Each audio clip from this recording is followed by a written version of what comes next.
Hello and welcome to this particular video. In this video, I wanted to talk about body behavior, the bridge between body and mind. Behavior is the crucial interface between the deeper instinct, the mind, and the outer world. Our outer personality is all about our behavior. We mold our minds with behavior, and others form their ideas of us based on our behavior. Behavior also includes the proper coordination of body and mind. If you speak the things you mean to speak, and if you refrain from the things you must not do, you are well coordinated. But of course, sometimes this system doesn't work all too well. We see flaws occurring here and there. We find that somehow emotions rule our behavior, and on some days, the mind, with all its strategies, simply blocks any behavior from happening. This behavioral system has always been a mystery to psychologists, with some even identifying themselves as behavioral therapists or psychologists who study only behavior. Their studies are sometimes considered less important as they analyze behavior that doesn't always reflect the true intentions of a person's mind.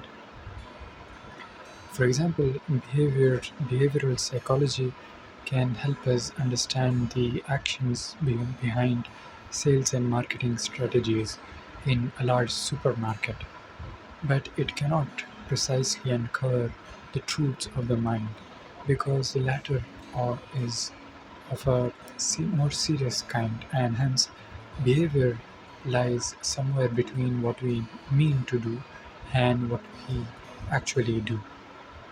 But this bridge behavior is crucial for understanding ourselves. Our behavior comes from an automatic response. We cannot be conscious of all the behavior we project. However, we can train ourselves to behave in a certain way.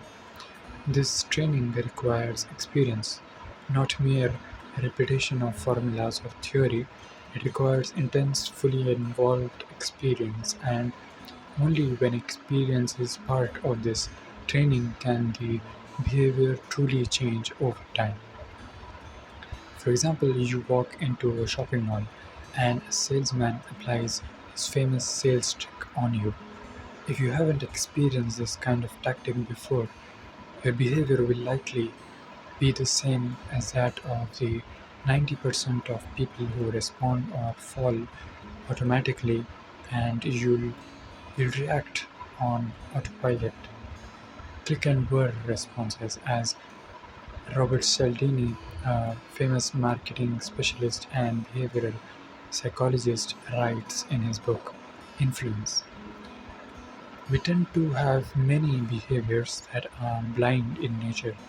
We see a sale sign and fall for it. We see a group of people buying a certain thing and we simply assume that it must be good for us without questioning it. Why else would so many people be buying that product? We tell ourselves, validating our choices automatically. Bertrand Russell used to smoke a cigar. Nothing wrong in smoking a little cigarette. We tell ourselves to validate our actions, but you know it's bad for you, and that you're getting fooled either by a sales trick or an inner instinct leading you towards mild self-destruction. Body behavior can be really trained slowly and through practice. Your behavior in the outer world, your relationships with friends and families, shapes your egoic or inner personality. You may have tried to resist the urge to overthink the words you said to your family or friends in a recent situation. You might feel that this mechanism is overwhelming and wish you could silence it. But why would you do that? Why would you want that? Why would you want to stop a natural process of thinking about your behavior, especially when it helps refine your future actions? Don't stop it or fight against it. Think deeply about your behavior, and you will grow in social responsibility. You will grow in relationships. You might even become a great communicator or orator.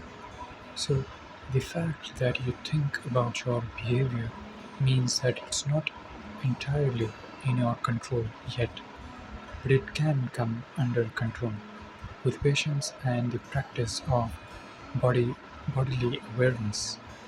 Because awareness and being conscious is the first step to understanding anything in this world. Behavior, then, is the social manifestation of your personality. Sometimes it can go completely against how you perceive yourself to be. If that rings true for you, then you might be dealing with anxiety and self esteem issues. You might ask, why do I always say the wrong things? The root of this lies in a miscommunication between your personality and your body.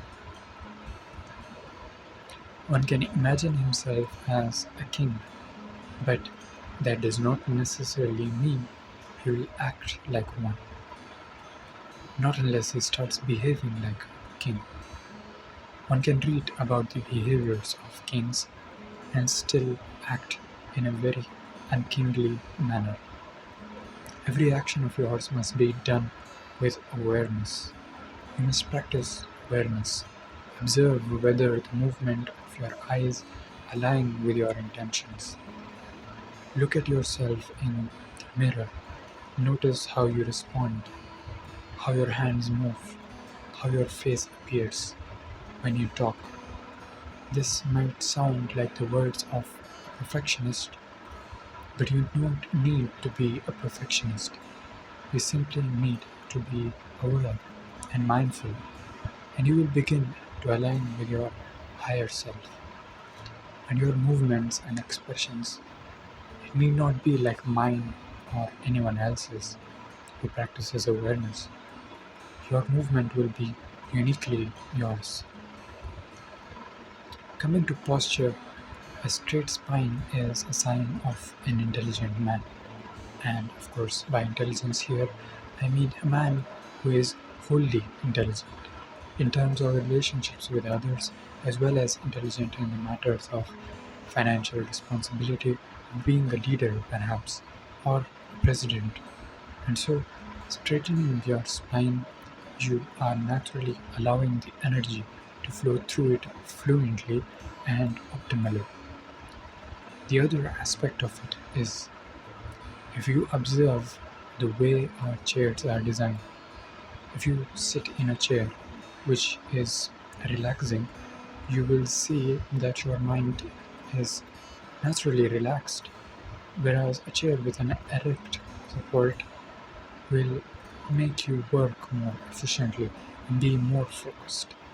And so, ergonomists, people who design chairs and workstations, say that a straight spine helps maintain focus and memory. Your posture is also then responsible for the kinds of thoughts that you generate and your relationship with these thoughts. Meditators know for a fact that an erect spine will make them be more aware and awake. We have many postures that we hold throughout our day and throughout our relationships with people. We might unconsciously fold our hands if we seem to talk to an elder or someone we respect. We might be a little protective by putting our fingers at our chin, blocking our chest, and not revealing parts of our face. All of these small signatures are manifestation of your inner signals of your personality. The ideal posture is a straight one with your arms and shoulders straight, and practicing this in front of any person in front of you can help you strengthen your behavior practice. Your chest should be open, even in perception of a threat. You must be able to face it with courage, and a simple body posture communicates the other person that you are courageous, brave. People detect signals unconsciously all the time. So thank you for watching this video.